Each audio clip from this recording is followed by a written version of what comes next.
ஆமா, கோயில் குளத்துல கரெக்டா நீ என்னத்தான் பார்த்த? 3 தலை 6 கை வச்சிருக்கிற ஒரு காட்டேரி, ஒரு கையில டார்ச் வச்சிருக்கு. டார்ச் அது எதுக்கு?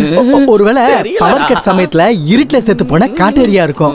இல்ல? ஆமா, நம்ம பக்கத்தூர் நாராயணன் புள்ளத்தாச்சி வயிறோட விழுந்து இறந்த குளம் அது. அப்ப அது நாராயணி தான், டவுட்டே கிடையாது. நேத்து பாதி ராத்திரில கோயில் குளத்துல ஒரு பொண்ணுடைய பாட்டு கடிச்சு. வெள்ளிக்கிழமைன்றதால நான் வெளியே வரலப்பா. அப்ப கூட இருந்த 2 தலை யாருது? நாராயணுடைய பொண்ணு தான் சாபது கர்மம் பண்ணல. சுருக்கமா சொல்லணும்னா நாராயணன் குடும்பமே அங்கதானே இருக்கு சாமி. அப்படி பார்த்தா பூஜை ஓமாலாம் செய்யணும் போலக்குதா.